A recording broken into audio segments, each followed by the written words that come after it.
Olá, pessoal, sejam todos muito bem-vindos. Eu sou Daniele Lodete. Esse é mais um podcast da Neuronutrição, né? Toda semana tem um episódio novo e sempre com temas que fazem parte da sua vida. E hoje a gente vai falar sobre dor.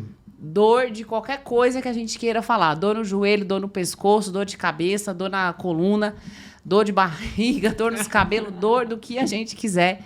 Dor de forma geral. E eu quero que vocês saibam que existem várias formas de a gente tratar a dor. Tanto do ponto de vista nutricional. Então, eu atendo vários pacientes com fibromialgia, osteoartrite, enxaqueca. E também do ponto de vista da fisioterapia.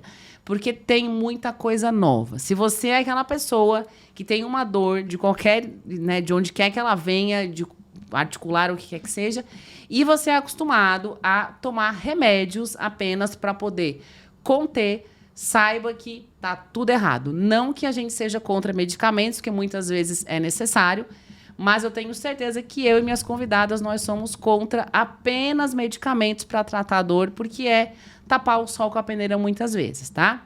Então, quero apresentar para vocês as minhas convidadas. Agora, câmeras, mostrem as nossas convidadas. Ó, aqui, Gabriela Amaral. Oi. E a Marielle Nonato tá aqui. Oiê. Tá. Aqui para as câmeras. Gente, hoje eu vou assim, ó, sugar o juízo delas. Ou eu já não tenho, então o delas eu vou sugar como eu puder, tá? Com calma, hein, Dani? Por favor. Bom, como fisioterapeutas, eu tenho certeza que eu mesma vou ter muitas perguntas, porque eu sou uma pessoa meio dolorida também, né, Mari? Eu sou meio dolorida. Né, Gabi? Eu sou meio dolorida, já melhorou, né, Dani? Já melhorou bem. Já fui pior, mas já vou ser melhor ainda do que eu sou hoje. Sempre dá pra melhorar.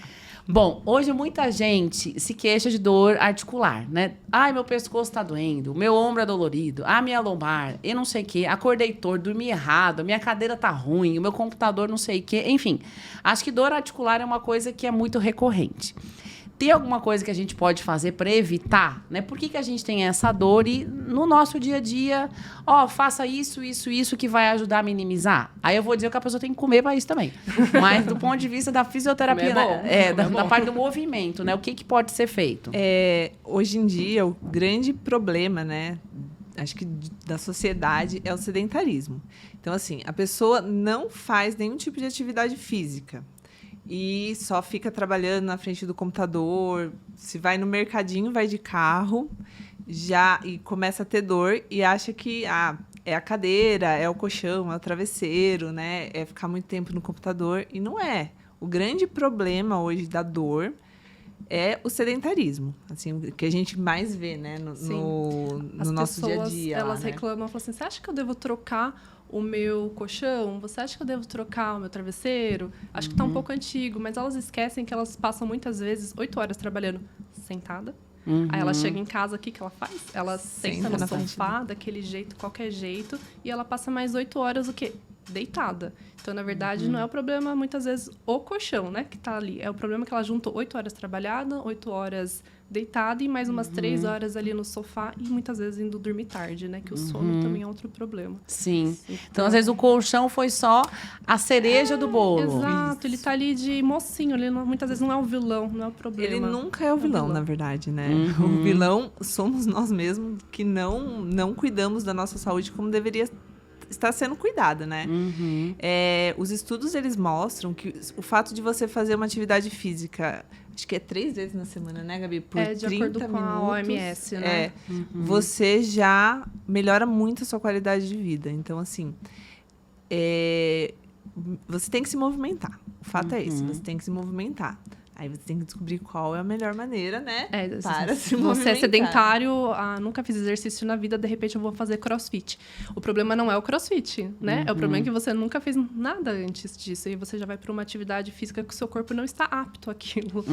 Mas eu tô pegando pouco peso. Mas tudo bem, o seu corpo nunca fez aquele tipo de movimento diferente. Eu costumo dizer que o ser humano, ele normalmente sempre está sentado numa cadeira que tem a mesma altura do vaso sanitário, que tem a mesma altura do assento do carro, que tem a mesma altura praticamente do colchão. E muitas vezes nosso colchão é mais alto ainda. Então, ele não se propõe que o seu corpo ele sente no chão, por exemplo. Né? Então, quando você vai ficando com mais idade, ao longo do tempo, o que acontece com os idosos? O que eles não conseguem fazer?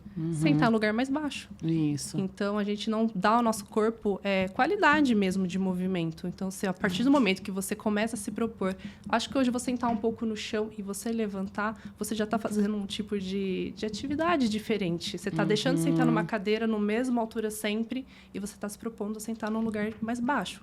Aqui que vai precisar? Seu corpo vai precisar de movimentos, né, de apoios e trabalhar a articulação, principalmente do quadril, do joelho, a gente vai é uma coisa básica. Vai perdendo a mobilidade, né? Mobilidade. Isso, a gente perde a mobilidade e a gente gosta de culpar outras pessoas, né? Outras, né? É a idade. Isso, é uma artrose. É uma hérnia, não sei o quê. Mas e por que a pessoa que tem idoso de 80 anos que não consegue e tem idoso de 80 que consegue? Por que aquela pessoa com hérnia não consegue e a outra com hérnia consegue, né?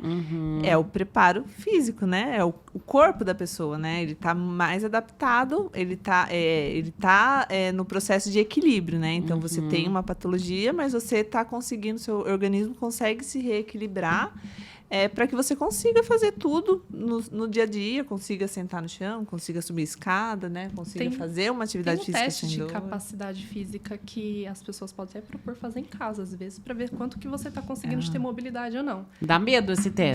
Dá medo, que é você sentar no chão, né? E você levantar do chão, quanto menos apoios você precisar, né? Por exemplo, se você apoiar a mão, as duas mãos são 2 apoios. Então, você já está com uma certa dificuldade.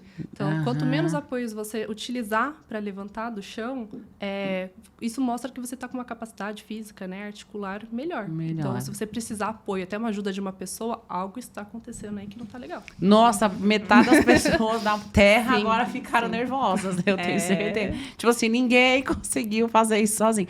Mas é uma questão de hábito, né? Uma questão de você fazer aquele movimento com frequência, fortalecer a musculatura, até lubrificação de articulação, né? Enfim, mobilidade, alongamento, manter o movimento em dia. Ativo, né? Se manter ativo, né? Sim. Tá vendo? Nunca mais reclama, tá? Que eu sento no chão, que eu faço as coisas, fico agachada pra regar o vaso. Pode lavar a louça, gente. Lavar a louça é um gatilho pra dor nas costas, por acaso? Pra marido, não. Não. Pra marido nunca. Marido só nunca. pra esposa. Só pra gente, né? E cansada dói o dobro, né? Dói o dobro. Principalmente no dia que você fez a unha. Aí você esquece. Aí é travar na certa. Entendeu, né? Ele entendeu o recado, sim, senhor. Bom, meninas, outra coisa que também é muito recorrente, isso eu falo muito pelo perfil dos meus pacientes e de coisas que a gente ouve no dia a dia, né? As pessoas têm muita queixa também e cada vez mais, aí eu não sei também, né, o porquê que isso vem aumentado tanto, de zumbido no ouvido. Como eu recebo pacientes com essa queixa? E aí, eu vejo que tem muitas causas, né? Existem muitos gatilhos para essa dor, esse zumbido no ouvido acontecer. E a alimentação é uma das coisas que pode agravar ou ser algo que auxilia no tratamento. Tá? Do ponto de vista assim, da fisioterapia, né? Como é que pode ser abordado o zumbido no ouvido? E assim, o que ele é? De onde é que vem, né? Pra quê, né? Qual a finalidade desse zumbido? Pra quem tem, disse que não serve pra nada. Isso, que é pra encher o saco, pra né? encher o saco. Bom, mas a primeira coisa, quando a pessoa tem o zumbido, ela tem que passar no otorrino pra descartar algumas outras possibilidades. Dentro da físio, que a gente consegue trabalhar mesmo é essa parte muscular, que a gente chama do zumbido somatosensorial, né? Somático por conta dessa parte, né, muscular mesmo, tanto muscular, articular, ligamento, nervo, tudo é parte somática. E aí, o que a gente faz dentro disso é uma avaliação para ver as modulações do zumbido. Ele pode acontecer por vários motivos, vários fatores, que a alimentação é um deles, né? Mas eu sempre costumo dizer para o paciente que, assim, a gente tem um copinho de água, né? Que ele está ali pela metade. O zumbido, normalmente, ele aparece quando ele ele transborda aquele potinho, né? A A última gota. Então, normalmente pode ser desencadeado por algumas coisas, mas ou teve um pico de estresse. Hoje em dia a gente sabe que pode ter alguma associação pós-Covid aí. Pessoas, né? Não sei se você pegou alguns pacientes pós-Covid que acabaram apresentando zumbido. Eu acabo pegando bastante. E aí você vê que eles também vêm uma fase bem de estresse. E aí você encontra muita tensão muscular. Então, assim, a via somática, né? Que é a via muscular, dessas questões de articulação e nervos, e a via auditiva, elas caminham junto.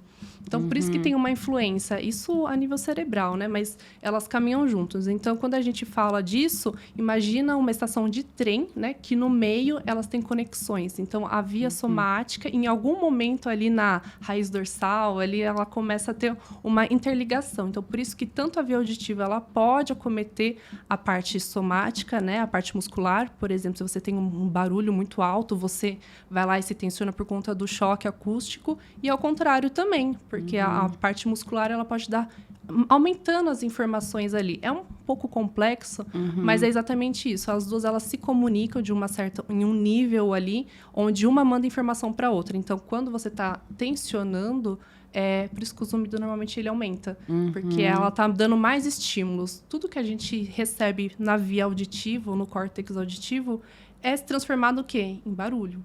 Então, e dizem por aí, e eu acredito fielmente nisso, que não existe o silêncio absoluto, né? Então... Lá em casa não tem. Na minha né? também não. Acho que hoje em dia, quando a gente vira mãe, não. Então, não existe o silêncio absoluto. A gente, mesmo se você entrar naquelas câmeras, né, que quando faz o exame de fone e tudo mais, que tem o vácuo, mesmo assim você escuta alguma coisa e parece que é o som... Né, vem o seu zumbido. Até pessoas que não têm zumbido, quando entra numa... Né, veda tudo, elas escutam algo. Então, o zumbido ele é bem complexo, muito complexo. Mas dá pra gente melhorar com a físio, com a alimentação, com técnicas tanto da físio, da osteopatia, que a gente tem técnicas cranianas, técnicas da gente soltar os pontos de tensão. E também a parte de exercícios específicos para isso. A gente consegue melhorar bastante. E muita gente nem sabe que tem o zumbido, né? Às vezes... A gente começa a falar sobre o zumbido, porque é um chiado, é um pingo, é um, né?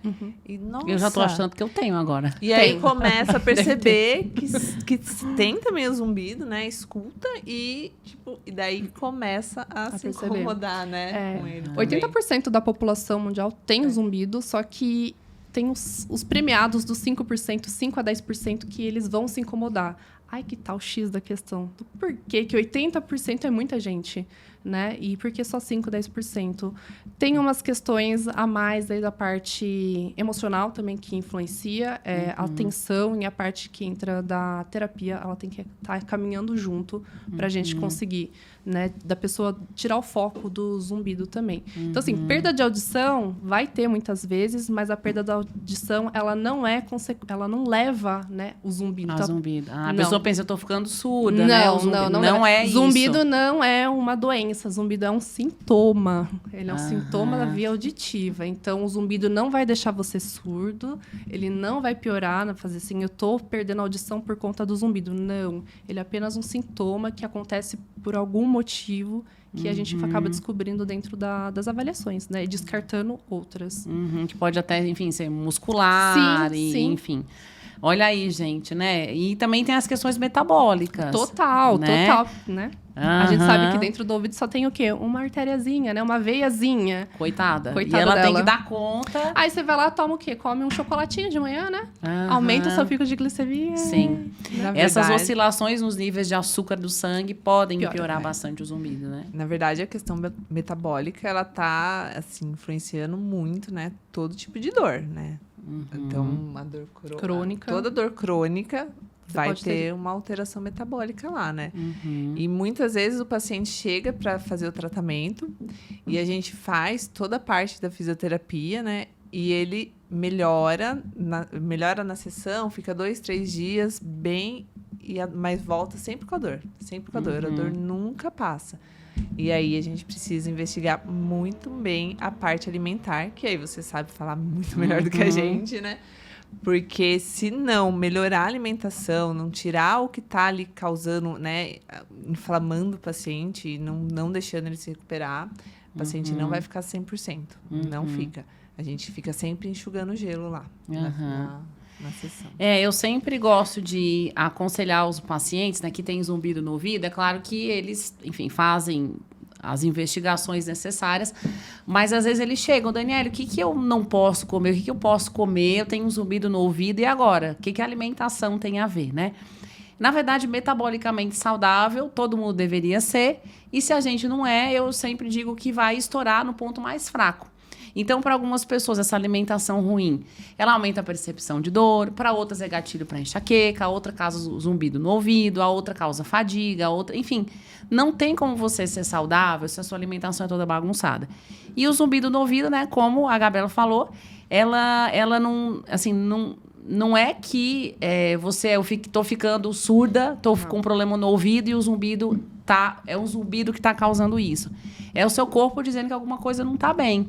Então, às vezes, a gente vai ver exame de sangue, glicemia elevada, dislipidemia, o indivíduo inflamado. Então, o fluxo sanguíneo ali para o ouvido fica alterado.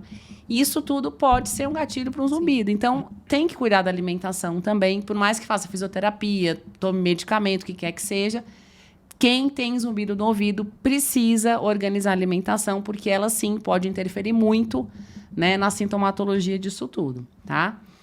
Tem que se cuidar, gente, não tem outro jeito, né? E outra coisa muito comum também, pelo menos nos meus pacientes, é enxaqueca. A gente sabe que a enxaqueca também tem um componente físico, né? Tensional, aquela musculatura do pescoço tensa, tanto que às vezes as pessoas têm crise depois de um estresse, depois de um problema, ou mesmo depois de terem passado, sei lá, um dia inteiro sem se movimentar, com aquele pescoço travado, né? Então, a fisioterapia, ela também hoje entra como uma ferramenta para tratar a enxaqueca, né? Então, não é só tenho enxaqueca, vou procurar o médico para tomar o remédio e segue a vida. Procurar uma avaliação de um fisioterapeuta e de um nutricionista faz parte do contexto de tratar a enxaqueca. E hoje, o que a fisioterapia pode fazer, né? O que está ao alcance dela para tratar os pacientes com enxaqueca? A enxaqueca, ela tem N causas, né? Pode ser muitos motivos, né? A gente atua muito na enxaqueca tensional, né? Que é aquela causada por conta da tensão muscular. E também na congestiva, né? Porque tem a vascularização ali, né? Passando por perto desses músculos. Então, a gente consegue liberar a via vascular, né? Tanto de entrada quanto de saída de sangue ali. E também a parte tensional da musculatura. A gente trabalha bastante nisso, né? Nessa parte. A avaliação acaba sendo fundamental, né? Principalmente para a gente conseguir diferenciar uma enxaqueca mesmo de uma cefaleia tensional também, né? Que às vezes a pessoa fala, eu tenho enxaqueca, mas na verdade às vezes é uma cefaleia tensional. Cefaleia é uma dor de cabeça, enxaqueca ela é uma doença, né? Ela entra dentro de um outro rol ali. E aí a gente consegue, dentro disso, né? Junto, igual você falou, com o medicamento, com a parte nutricional, conseguir fazer algumas coisas. Só que com quem tem enxaqueca de fato, tem que tomar muito cuidado também com as fisioterapias ou com as massagens, porque pode ser um desencadeador para a enxaqueca. Então, cefaleia tensional, quando a pessoa fala assim, eu faço uma massagem e melhora muitas vezes. Na enxaqueca também, mas se você está na crise, evite. Porque às vezes a pessoa acha que ela vai melhorar, só que a enxaqueca, a gente sabe que ela tem outras componentes ali, né? Por se tratar dessa questão de doença. Então, as pessoas que, às vezes, não sabem ainda se está na enxaqueca ou se está na cefaleia, cabe uma avaliação, né? A gente consegue pegar, principalmente pela duração, pelos sintomas, né? Se tem, ver as mosquinhas volantes. Mal diagnosticado. Então, as pessoas falam assim, eu tenho enxaqueca. Mas, na verdade, às vezes é uma cefaleia tensional que, controlando algumas coisas, resolve. Agora, a enxaqueca, ela é bem mais complexa, né? Não é simplesmente só vou lá fazer uma massagem, né? A pessoa relaxar. Não, porque às vezes você pega pontos, gatilhos ali que você ativa e aí desencadeia depois toda a questão, né? Que traz a náusea, às vezes vômito, a pessoa fica um pouquinho pior do que estava. Pode desencadear também labirintite. Labirintite, é uma migrânia vestibular daí, né? É uma enxaqueca com a parte vestibular. Do labirinto. É muito comum, inclusive, a gente desencadear. Como a gente não, né? As pessoas. As pessoas passarem por tratamentos e acabarem estimulando a labirintite por isso.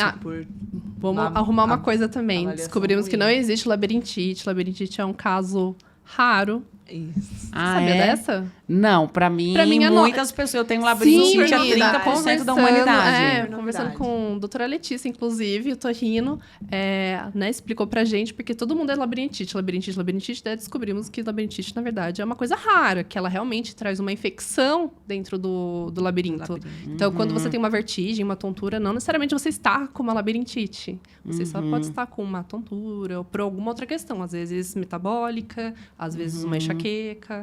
Tem todas essas questões. É bem complicado, né? Sim. A gente acha que é fácil. Não, gente. É complicado. Olha, tem eu lembrei agora de um caso de uma paciente que ela chegou no consultório com muitas queixas de tontura. Daniela, eu me sinto tonta o tempo inteiro. Eu acho que eu tô com Alzheimer, eu acho que eu tô com tumor. Ela, assim, aquela coisa bem... Ela chegou desesperada. E ela com essas tonturas frequentes. E aí eu fui pedir os exames de sangue dela. A hemoglobina glicada dela, pasmem, estava 4,3. Ou seja, cadê a glicose para esse cérebro? Sim. Né? Então, às vezes a pessoa acha que, porque tá demais, tá excessivo. Mas, às vezes, ela estava com tanto medo de comer, não sei se estava fazendo dieta, ou ela trabalhava por muitas horas seguidas e não dava um intervalo. Ela tinha essas vertigens, assim, duravam 2 segundos, mas eram muito recorrentes. E aí vem um exame de sangue mostrando que o cérebro dela, imagine, privado de oxigênio, de energia, de glicose, de sangue, não se hidratava direito. Então, foi só programar a hidratação e uns lanchinhos. Pronto, ela, nossa, Daniela, eu não tenho mais tonturas. Eu falei, mas eu não sei como é que você estava de pé com a hemoglobina glicada 4,3. Né? Então, é importante fazer uma investigação bem específica no paciente, né? E tem aqueles outros casos de pessoas também que têm a glicemia muito elevada. Esses picos de glicose no sangue, muitas vezes, eles até são gatilhos para enxaqueca. Quem tem enxaqueca, a gente precisa evitar os 2 extremos. Níveis de glicose altos e níveis de glicose baixos. Eu tenho uma paciente, ela tem 8 anos. E todos os dias, chegando na escola, ela começava com crise de enxaqueca. Imagine com 8 anos de idade. Aí, náusea, tinha dias que ela voltava para casa. Eu conversando com ela, eu não consigo comer de manhã, eu tenho enjoo de manhã cedo. E a gente conseguiu elaborar uma estratégia para quebrar o jejum dela de manhã. Pronto, liguei hoje. Como é que tá? Não, ela não teve mais nenhuma crise. O jejum prolongado. Por isso que o jejum ela é uma estratégia de dieta de emagrecimento, né? Mas a gente tem que ter cuidado para quem. Todo mundo, né? Para quem e para quem. Tá preparado para quem. Então, o paciente tem enxaqueca, tem que cuidar, porque o jejum não é interessante, as pessoas né? perguntam, o Pilates serve, né? Sei lá, alguma outra... Para quê e para quem? Né? Isso. A liberação, né? A liberação miofascial. Tá Você conhece? Conhece, né? Já ouviu falar? Sim, tá super na moda, nas academias lá. Todo mundo faz a As sua, pessoas né? ligam perguntando, vocês fazem sessão de liberação miofascial? Fazemos, mas é dentro de uma estratégia de tratamento, né? Assim, pra que você quer? Eu tô indo na academia, tô um pouco tenso e tá. Tá. Vem aqui, vamos conversar melhor, entender o que tá tensando o quê, né? Tá na musculatura, então as pessoas elas caem nessa moda de que toma um chazinho, tudo toma serve isso aqui, pra tudo, é o chá do mundo pode fazer, né? Todo mundo pode fazer. Não tem problema nenhum. Sim, sim. Não tem contraindicação, né? É natural, né? Assim, fui na farmácia, comprei uns fitoterápicos para tomar. Ok, é natural. Um dia eu fui na farmácia aqui em Jundiaí mesmo, eu tava na farmácia e eu, né, prestando atenção aos arredores, chegou a moça do balcão da farmácia e estava atendendo uma menina, ela falou, nossa, e esses suplementos, esses fitoterápicos aqui para emagrecer, para não sei o quê, para eliminar a gordura. Será que eu posso tomar? A moça pode tomar à vontade, porque é natural, é de planta. Nessa tem gente que tem uma hepatite medicamental. E interação com medicamento, né? Então, às vezes, aí sai na internet. Tal pessoa morreu porque tomou muito chá verde. é o sensacional. Aí o chá verde é proibido. Claro que não, o chá verde é maravilhoso, mas a pessoa tomou o quê? Uma garrafa térmica de 2 litros de chá verde, aí usando um medicamento que já sobrecarrega a função hepática. Então, não vamos colocar a culpa, às vezes, nas coisas. A culpa é que aquela coisa não serve para você. Né? Se não faz mal, também não, né? Assim, não tem se problema. não matar, não mata, engorda. Isso. Se não faz mal, não faz bem, não faz... A pior não coisa... faz nada, gente. Então. É neutra. Então ela não faz nada. É um negócio inútil, né? Sim.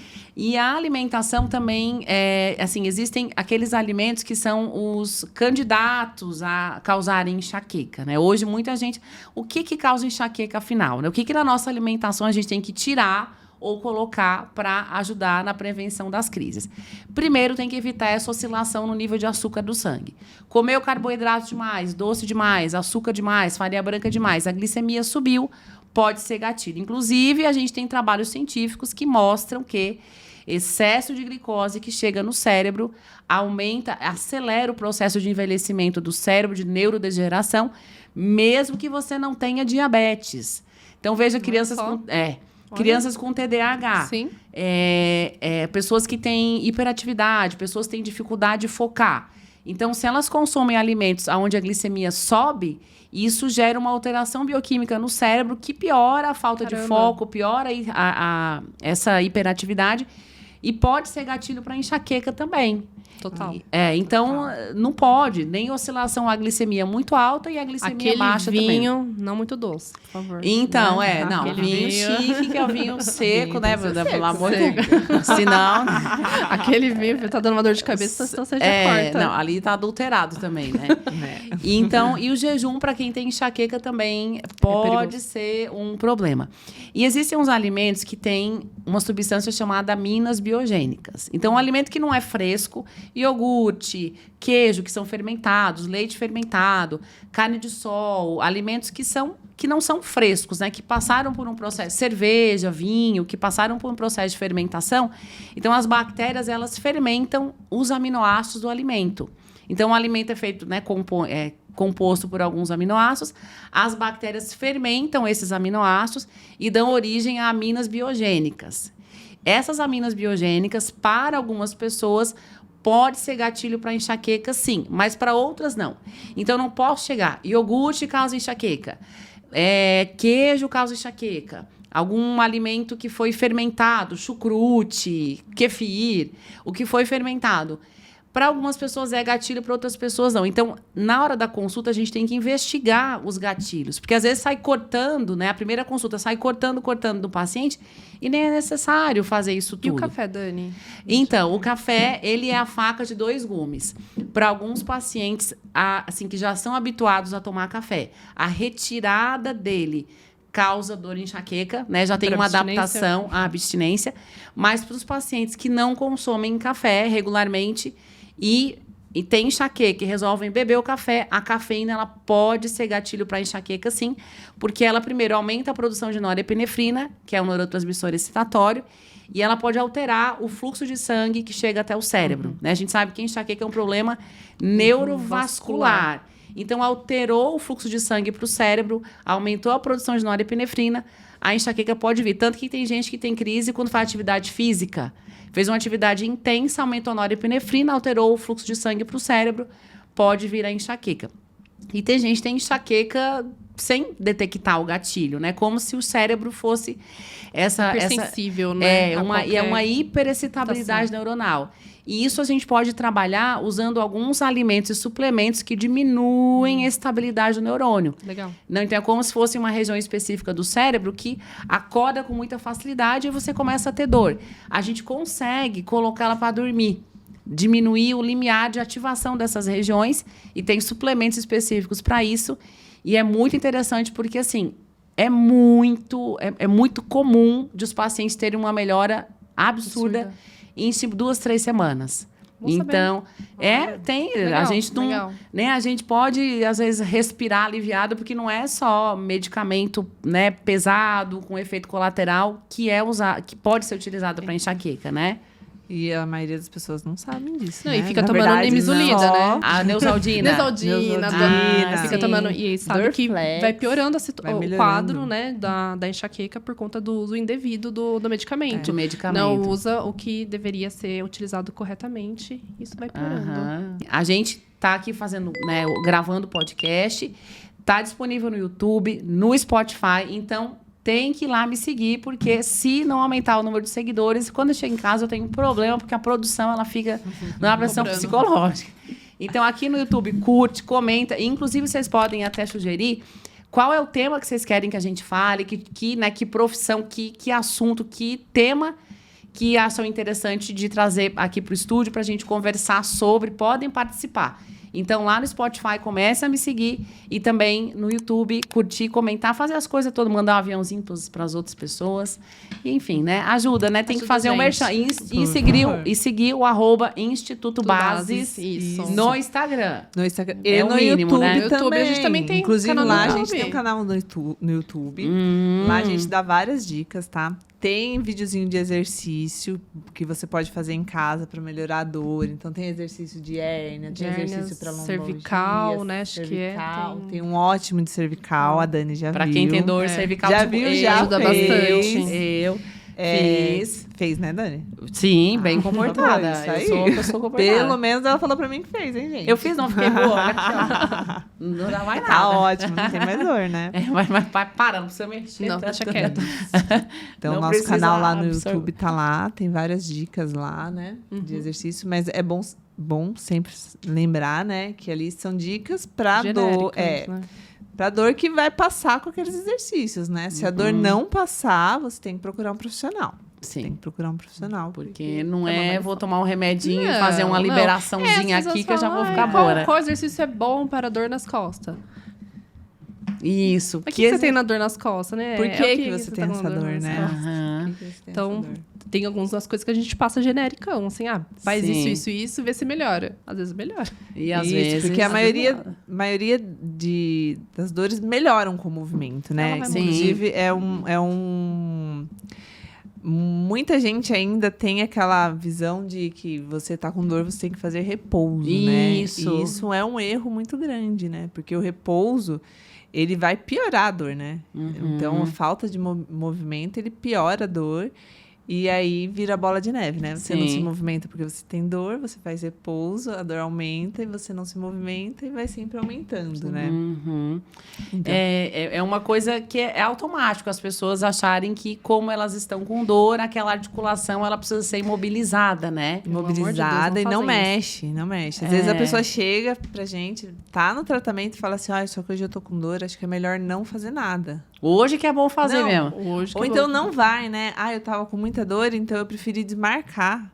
Não, gente, é a Vai hora lá de ir, agora. é a hora É de ir, esse o né? dia. É esse o dia. Inclusive, quando a gente começa um tratamento, eu sempre falo pro paciente, né? Olha, então, você faz alguma atividade física? Eu faço corrida, mas eu parei. Então, você vai voltar a correr. Porque agora é a hora de dar ruim, né? Você tá em tratamento, então eu quero que dê ruim. Eu Ruim tenho que agora. eu tenho que te tratar para você correr. Não adianta eu falar assim, para de correr, eu vou te tratar e você não vai correr mais.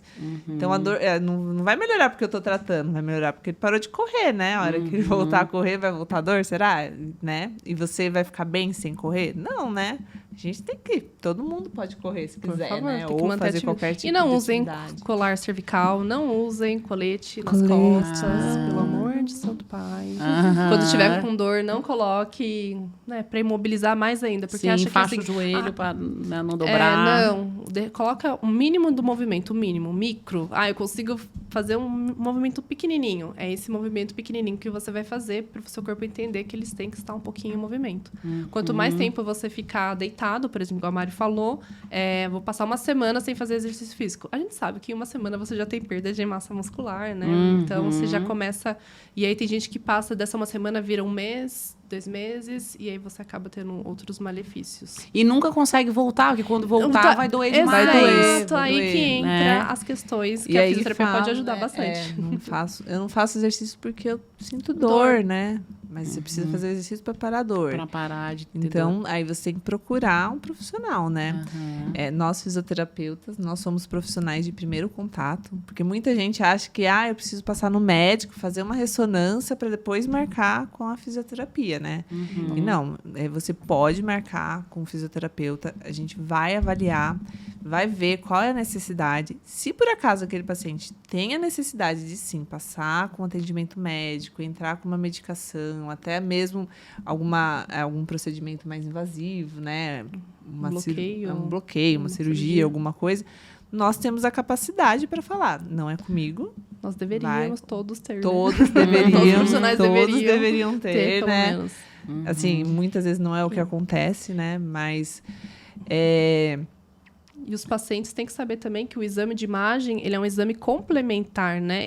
Exame de imagem não fecha diagnóstico. Se as pessoas falam isso, eu vou fazer primeiro aqui o meu exame para depois levar para você. Eu entendo que é uma crença mesmo, mas, na verdade, o exame ele só vai servir para a gente descartar algumas hipóteses também, né? É assim como para o médico. A gente vai ver se a pessoa não tem uma fratura, não tem um tumor, não tem umas bandeiras vermelhas, né? Que vai impedir o nosso tratamento ali, né? Uma trombose, alguma outra coisa que aí a gente não deve mesmo tratar. Mas, a grosso modo, a gente não precisa exatamente do exame. Do exame. A gente tem os Exame, nossos nem testes. do pedido médico. Nem do pedido né? médico. Porque Você o pode clínico, procurar né? um fisioterapeuta. Tô com dor, o que eu faço? Procura o fisioterapeuta. Você pode ligar para ele, desde que não seja do convênio, se for do particular, né? Porque convênio, realmente, você vai precisar do pedido Sim, médico. do pedido do Mas, médico, falando sim. parte particular, você pode procurar um fisioterapeuta que você achar de confiança e fazer um tratamento com ele, sem ter passado pelo médico. Sim, Né? sim. Você tem curta caminho e o seu tratamento ele evolui. Como assim você pode procurar nutricionista sem ter passado pelo médico?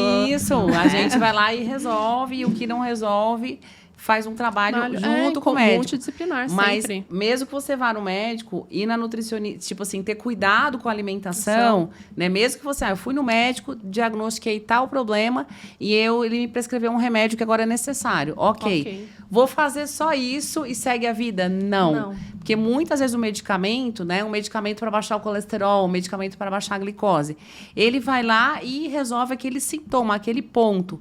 Mas não quer dizer que agora você é saudável.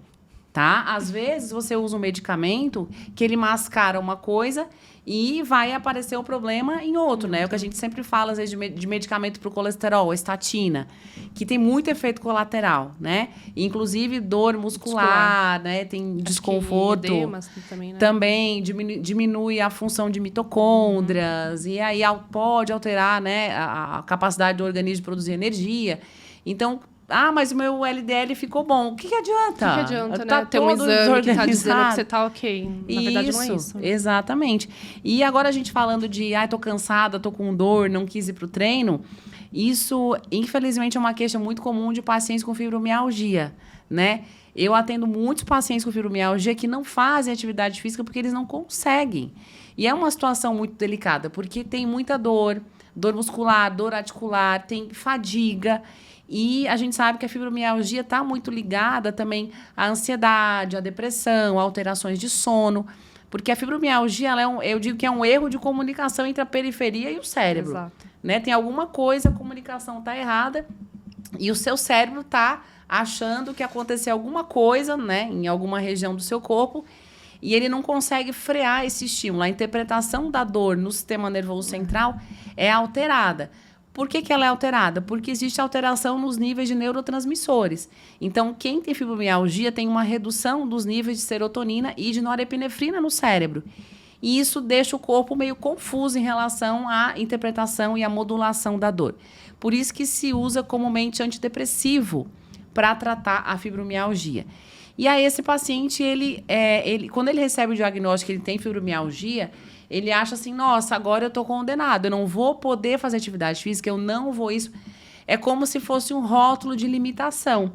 Mas não é. É um problema que precisa ser encarado e você precisa fazer atividade física, porque, inclusive, é padrão ouro no tratamento da fibromialgia fazer atividade física. Então, não fiquem só na medicação, não, porque tem muitas coisas que ajudam demais a tratar o sintoma, inclusive a alimentação, né? Sem dúvida. Então, tem que fazer um movimento, né, meninas? Não pode ficar parado. Mas é claro que dentro da capacidade do paciente, né? Ele não vai correr 15 quilômetros no primeiro dia e malhar pesado, Sim. né? O paciente de fibromialgia, ele tem medo, né? Tem Isso. medo do movimento, tem medo, porque para ele, tudo que ele vai fazer, ele vai se machucar, vai ficar com dor e, né? E eu acho que é um também contra processo profissionais que não vão respeitar isso, né? Que às vezes não vai querer respeitam cobrar muito. ele achando que é mimimi. Isso. Né? Tem que Então, treinar 1 hora, tem que tem pegar fazer, esses quilos aqui. tem. Às vezes, 15 minutos de treino para ele já é o que ele consegue naquele Exato. momento, Então né? tem que achar primeiro profissionais que vão entender sobre isso, saber que a fibromialgia ela realmente existe, que ela é ela é considerada uma doença, tem que ser bem Isso. avaliada e bem diagnosticada. E aí, em cima disso, a gente consegue fazer o plano de tratamento para esse paciente. Então, quando vem um paciente com fibro para a gente tenta entender o contexto que ele está inserido, né? Que já fez atividade física? Não, nunca fiz. Isso é uma parte importante, porque às vezes a pessoa ela já tenha feito a atividade física na vida dela e por algum momento alguma coisa aconteceu ali e desencadeou a fibro. E aí a gente tem que saber o que fazer. Mesmo nas técnicas, né, Mari, a gente vai fazer, você tem que tomar cuidado o que você vai fazer com ele. Isso, porque às vezes ele tem sensibilidade ao toque mesmo, né? Aí vai fazer uma liberação miofascial. Daí Meu vai Deus, lá você fazer vai... E nunca mais volta. Nunca mais Nunca volta. mais A volta. surra que ele Isso. leva, né? Isso. E às vezes muita gente acha que a fisioterapia também, as técnicas da fisioterapia são técnicas fortes, doloridas, que vão te deixar com hematoma, porque já vem com essa a liberação, né? A liberação que faz Tem que ser com o rodo, forte. que faz com o cotovelo, que, né? E não, a gente tem como tratar, são técnicas suaves, a gente sempre respeita o limite do paciente, a dor do paciente, né? Porque por mais que eu tô fazendo uma pressão pequena, mas ele tá reclamando de dor, né? Eu sei que é uma pressão pequena, mas ele tá sentindo aquela dor. Ele tem uma né? hipersensibilidade. Sim, né? ele tá A dor ela é sentindo. subjetiva, né? É para cada um. Que uma dor 10 para mim, para você talvez seja 5. Então, por isso que a gente não pode desdenhar da dor dele. Isso. Né? Isso. E assim, não existe tratamento para fibromialgia que não inclua a atividade física. Assim. Se você tem fibro, você não está fazendo atividade física, Isso. algo está Gente, errado. metade do negócio Você já está não muito vai dar errado, certo, não né? vai dar certo. Não vai dar certo. Só medicamento não vai. Não ele vai funciona. estabilizar, né? O medicamento dá uma estabilizada. Isso. A gente costuma, igual você falou, estava explicando sobre essa comunicação errada, a gente gosta de falar que tanto para fibro como para dor crônica, que a fibro entra dentro da dor crônica, né? Mas tem gente que tem a dor crônica e não necessariamente tem a fibro. A dor crônica é aquela que normalmente está acima, às vezes, de 15 dias, 3 meses. Mas a gente fala que o nosso corpo ele é um sistema de alerta, né? Igual uma casa. Uma casa, ela tá ali para... O sistema de alarme dela tá para barrar um ladrão que realmente é um perigo.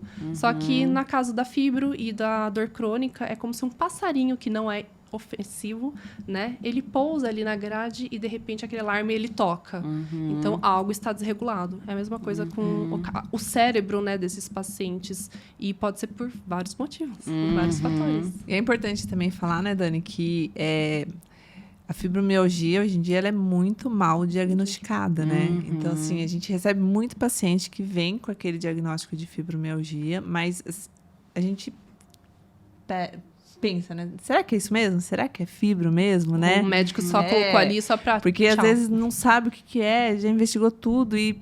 Descarta as outras coisas, põe a fibro, fibromialgia. né? E aí a paciente já chega cheio, né, Dos dos nocebos da vida e que não, isso é por conta da minha fibro, não adianta fazer porque eu não vou melhorar, eu tenho fibromialgia.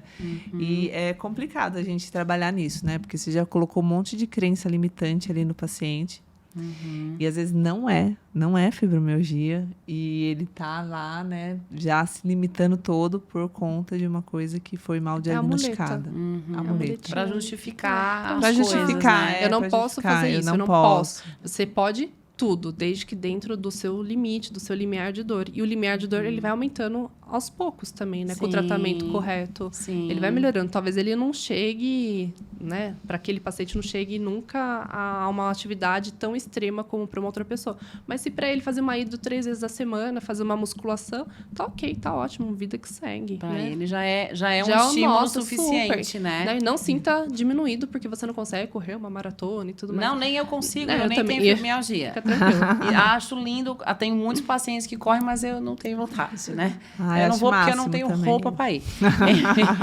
Então, em relação à fibromialgia, eu digo que existem algumas etapas que a gente tem que tratar simultaneamente no paciente. Então, o paciente com fibromialgia, ele tem uma hipersensibilidade à dor, uma hiperalgesia. Para mim, eu carregar isso aqui e ir para casa, ok. Mas para o paciente com fibromialgia, às vezes pequenas coisas, pequenas pressões, um sapato apertado, uma cotovelada na quina, carregar uma coisa um pouquinho pesada, já é gatilho para ele ter dor. Então, por isso que ele acaba tendo medo de tudo. E essa hipersensibilidade, ela acontece justamente por desequilíbrios em níveis de neurotransmissores. Então, no sistema nervoso central, a gente tem falta de serotonina e de norepinefrina. E no sistema nervoso, né, nos nervos que levam a periferia até o cérebro, existe excesso de glutamato. Então, a comunicação da periferia com o cérebro, ela acontece de uma forma muito intensa. Então, tem muito glutamato e tem pouco GABA nesses nervos que comunicam, né, a periferia com o sistema nervoso central. E a gente tem como organizar isso tudo. E tem como desorganizar também se você não faz a sua alimentação de forma adequada. Então, eu comumente gosto de organizar a alimentação para diminuir os níveis de glutamato. E aí, isso a gente trabalha diminuindo muito a percepção de dor. Inclusive, quem tem enxaqueca, qualquer tipo de dor crônica, reduzir os níveis de glutamato ajuda muito. E se você tem uma alimentação com gordura saturada, uma alimentação que eleva a sua glicose, rica em sódio, em alimentos ultraprocessados, você aumenta a sua produção de glutamato. Adoçante artificial aumenta a produção de glutamato. Um conservante chamado ácido benzoico aumenta a sua produção de glutamato. Então, você naturalmente, enfim, por uma condição X, você já tem muito glutamato e você tem um estilo de vida que aumenta ainda mais. Então, de acordo com a forma que você se alimenta, você aumenta ou você diminui a sua dor. E aí eu preciso ter bastante GABA também na periferia para frear essa conexão, né, da periferia com o cérebro. E sem magnésio, sem vitamina B6, sem vitaminas do complexo B, a gente não consegue produzir GABA. Se você está inflamado, você não produz GABA. Então, às vezes, a gente nem tinha uma tendência, assim, eu não estava na lista das pessoas que tinham dor crônica. Mas, por conta de estilo de vida alterado, a gente desenvolve, né, uma sensibilidade à dor muito alta. É aquela pessoa, né, que às vezes, é a Maria da dor, tudo dói. Hoje dói a cabeça, dói o ombro, dói o joelho, dói isso, dói aquilo outro, dói a barriga.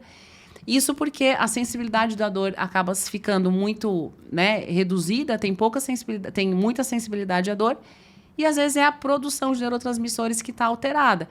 E eu vejo isso, muitas vezes, meninas, como uma das grandes causas de dor crônica, sabe? De por que hoje tem muito diagnóstico de dor, as pessoas sentem muita dor e, às vezes, não sabem, não tem um nome para aquilo. Essa alteração nos níveis de neurotransmissores ela é algo que é muito decorrente da nossa alimentação. Só que ninguém fala para as pessoas que, se ela comer errado, ela vai engordar, todo mundo sabe. Se ela comer errado, ela vai perder massa magra? Vai. Se ela comer errado, o cabelo vai ficar feio? Vai. Mas se ela comer errado, o cérebro dela também vai sair do equilíbrio e não vai produzir as coisas que tem que produzir. Sim. E aí onde no consultório... você come, né? E absorve, porque às vezes nem absorver direito não absorve, né? Absorve. Então, a gente tem que estar o tempo inteiro inteiro Às vezes só tá fazendo puxando. aquele xixi caro, né? Caríssimo, Ou então, vai na loja de suplemento, né? Ou pega uma dica na internet, suplemento para dor. Então... Ai, gente, dói meu coração, porque nem sempre é individualizado, né? É individualizado. Dói nosso também, viu, Dani? Dói nosso né? também. Alongamento para dor, as pessoas, né? A gente pergunta, né? Você toma medicamento, faz avaliação, fala assim, tô tomando colágeno. Isso. Colágeno. Pra quê? Pro joelho. Tá, tô tomando... Mas que mais? Que mais que tá tomando? Só, normalmente para aí, entendeu? Assim, de tomar. Porque também é isso. Vai até o médico e ele acaba recomendando isso. Mas aí a pessoa, a gente normalmente fala, né? Que tem outras coisas que dá pra fazer. Mas a pessoa, ela fala assim... A gente pergunta sobre a alimentação. Você se alimenta bem? Me alimento. Uhum. Mas o que você come? Como salada, como isso... Tá. Mas quanto? aí, de que forma? Que mais? Que mais? Então, a gente sempre tem esses problemas também para orientar os pacientes, porque eles são bem resistentes quando vem alguma coisa a mais. Então, mas eu tô aqui, você não vai resolver meu problema? Isso. Não, na verdade, a gente é 50%. A gente tá mostrando o caminho, agora o restante é com você. E eles querem muito ter um nome, né? Eles querem um que diagnóstico. exista um diagnóstico. Por que eu tô sentindo dor lombar, né? Aí ele vai lá no médico, faz o exame, sai lá que tem uma hernia de disco, uma protusão, um bico de papagaio, né? Mas já tinha aquilo antes, né? Às vezes o paciente fez um exame lá em, sei lá, 2010, que tinha essa alteração, e agora repetiu o exame, deu essa alteração, mas agora ele está sentindo dor, né? Em 2010 ele não sentia, e agora ele sente. Então, o problema é esse, né? E não é, muitas vezes, a maioria das vezes não é, né? O exame, ele dá aquilo lá, mas não é aquilo que está causando dor. Às vezes... uma foto do seu corpo naquela hora que você tá parado, você nem tá com dor ali. Isso. Então, na verdade... Não. Às vezes é uma deficiência nutricional, às vezes é uma falta de exercício, às vezes é realmente uma coisa mais, né...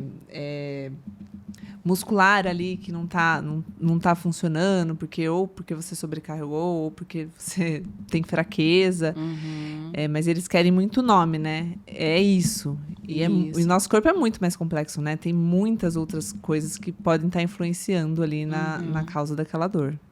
Ou então, uma coisa que é muito comum no consultório, gente, que eu fico até um pouco preocupada. O paciente chega e fala, Daniela, eu tô inflamada. Eu me sinto inflamada, então agora eu vou tirar isso. Glúten. Glúten, eu vou glúten e o leite porque eles me inflamam. E o açúcar. O açúcar inflama mesmo. O açúcar inflama. E ninguém tem que comer, até porque o açúcar aumenta a produção de glutamato e piora a dor. Tá? Você tá dolorida, vai comer açúcar, piora, parabéns. Tá dolorida, vai comer sal, piora, parabéns, só vai ser cada vez pior. Mas existe muito rótulo sobre que alimento me inflama. E aí, eu digo que tem assim, aquele consenso básico de o que é uma dieta pró-inflamatória. Diz muito respeito ao tipo de gordura que a gente come e, né, que a gente consome gordura saturada, gordura trans em excesso, inflama. E também alimentos que levam à glicemia. Isso, por si só, já é capaz de inflamar o corpo. Não porque eu comi um pão, comi o glúten. Não tem nada a ver. Às vezes o glúten para você pode ser o problema e às vezes não. Não é uma obrigação, assim como o leite. Mas é claro que a gente tem que definir leite. O leite não é da caixa, o leite não é em pó, é o leite da vaca que muge, ou um iogurte integral, uma coalhada, um negócio mais natureba, né? Não é essa coisa ultraprocessada. Então, às vezes não tem nada a ver com o leite. Então, não é consenso de leite e glúten inflamarem. A gente precisa fazer uma avaliação, às vezes até tirar esses alimentos por um tempo, reintroduzir e ver a resposta do corpo. Isso vai me dizer se esse alimento, nesse momento, é interessante ou não. Mas, às vezes, você tira, você coloca, não muda nada. Mas não é aquilo. Tá? Não é aquilo. Então, e também, uma dieta que inflama, ela não diz respeito só sobre o que você está comendo, mas o que você está deixando de comer. Então, uma alimentação com pobreza de nutrientes, de fibra, de alimentos ricos em ômega 3. Você não precisa nem fazer muita coisa que você já vai inflamar por conta de falta.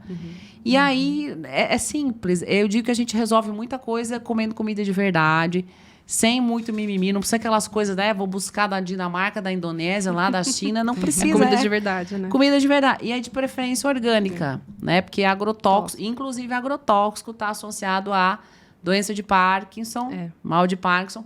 E na gestação, aumento de risco, né, para o bebezinho de autismo, esquizofrenia, TDAH. Jura? Tá? Tá associado com agrotóxicos que entram em contato com né, o organismo materno, atravessam a placenta e vão para os cérebros, para o organismo do nenê. E isso altera a neurogênese. E hoje a gente tenta entender o que fazer para prevenir. Né? Porque, claro, não é só agrotóxico. Qualquer inflamação do organismo materno, metais pesados, estresse crônico, muita coisa hoje está sendo investigada e existe já algumas relações determinadas. Então, o que fazer para prevenir. E aí, isso fala muito mais sobre uma dieta pobre que não deixa, né, o organismo da mãe nem o do nenê tentar se defender e compensar aquilo, eliminar as toxinas, né? Então, às vezes só se foca no que tem que tirar, mas a gente tem que focar no que tem que colocar. Né? Ou então, vou tirar o exercício, o que eu tenho que tirar da minha vida? Tira o colchão, que está errado, tira a cadeira, o travesseiro, que é torto, tira o treino, que eu vou ficar boa. Às vezes não é sobre o que você vai tirar, o que você vai colocar na sua vida, né? Então, às vezes, a gente dá dicas para paciente que tem trabalho de home e muito tempo, que normalmente é isso. Você não precisa estar comprando coisas caras, você não precisa estar comprando a cadeira mais cara do mundo. Você não precisa. O que você precisa é que coloque intervalos, né? De a cada meia hora, 40 minutos. Levante. É clichê, mas é verdade. O mais importante é você movimentar. Que tipo de movimento? Não importa, às vezes. Faça movimento, mexe a cabeça, dá uma espreguiçada, leva a mão em direção ao pé. Você tem que saber que tipo de movimento te faz bem, né? A gente fica muito preso. O que eu tenho que fazer? O que eu tenho que ir lá? Qual é o movimento certo? Qual movimento? Não tem. Se você tem, né? Quanto mais qualidade de movimento você tiver, o que é qualidade de movimento? É se movimentar, né? Então, quanto mais você conseguir fazer isso no seu dia a dia e durante o seu trabalho, né? Você vai diminuir essa questão de dor. Porque você não vai ficar o dia inteiro só sentado. Você está movimentando. A gente sempre tem a frase, né, dentro da física, a gente gosta de dizer qual que é o melhor movimento, né, a melhor postura. É a próxima. Você está aqui sentado, assim, relaxado, de repente você muda. Você coloca uma perna de um lado, do outro. Então, na verdade, mudar de posições é a dica, né, que a gente consegue Pro hiperativo isso é ótimo, né? Adoro. Eu nem conseguiria ficar mais de meia hora sentada mesmo. Às vezes é bom ficar sentado. Não consigo, vou me mexer. Você tem provavelmente você vai ter dor, não vai ter muita dor, né? Porque você não tenho, só tenho dor quando me irritam, mas em geral você é bem tranquila. Quando o Henrique não lava a louça. O Henrique não lava a louça, a Léo. É que a pia lá de casa tem um problema que me causa dor, sabe? É pró-inflamatório. Pró-inflamatório, isso aí.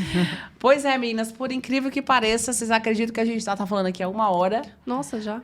Eu falei que era rápido, tranquilo. Então, eu quero agradecer muito a presença de vocês. E agora tem que fazer o merchan. Digam para o povo aonde encontram os doloridos, os que não querem ser doloridos, os que querem ficar ainda melhores. Como é que eles podem encontrar vocês? A gente está aqui em Jundiaí, né? Isso. Instituto Bases, tá? A gente está na Chácara Urbana. Tem o nosso Instagram, @Instituto Bases, você pode entrar lá, tem algumas informações nossas, tem nosso canal do YouTube também, que é o mesmo nome, Instituto Bases. Tem o meu Instagram, @fisio.gabiamaral. O meu é Marielle Nonato, @Marielle Nonato. Mas aí a gente pode entrar em contato, manda um WhatsApp, né? Tira dúvida, que a gente pode te vai mandar. Lá no né? YouTube, A gente marca uma sim. avaliação, a avaliação é importantíssima, tá? Sim. E daí, a partir dessa avaliação, a gente consegue programar um plano de tratamento, né? Que a gente sempre vai incluir lá a terapia manual, se for necessário, e o exercício. Sempre exercício bem direcionado. Exato. Direito, né? Direitinho. Direito. E, gente, não esqueçam de compartilhar aqui no YouTube, seguir o meu canal, entrar no Instagram, @DaniLodete, no Spotify, na polícia, sei lá, me acha em algum lugar pra gente poder ter um negócio assim, uma movimento. Vai no Procon, não sei, mas vai lá e pergunta a Dani Lodete, que só tem eu com esse nome, tá? Enfim, espero que vocês tenham gostado do programa de hoje. As meninas são maravilhosas. Eu ficaria aqui 5 horas falando, mas é porque eu sou hiperativa e se eu falar mais 10 minutos eu vou apanhar. Quem vai ficar com dor sou eu, dor no olho roxo, que eu vou levar uma cacetada. Mas assim, dor é uma coisa tão ampla que nós poderíamos fazer 20 programas aqui, tá?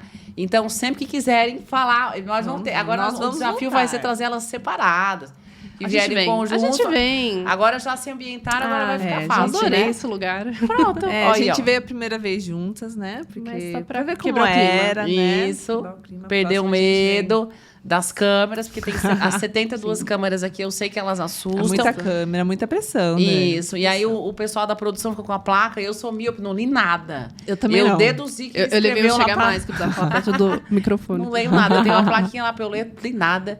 Mas eu vou no instinto e eu acho que por telepatia foi isso. Era isso que estava escrito na plaquinha?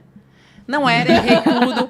Mas não interessa, errei tudo. E com esse erro que eu quero agradecer. Depois, né? Quero agradecer por você ter aguentado a gente até o final e dizer que semana que vem tem mais podcast, mas eu só revelo o tema na hora para você ficar com a curiosidade, tá bom? Obrigada, viu, meninas? Obrigada, adorei. Gostei. Foi, né, quase uma intimação e deu certo. Deu certo. Obrigada. Muito obrigada. Um beijo, gente. Tchau, tchau. Tchau.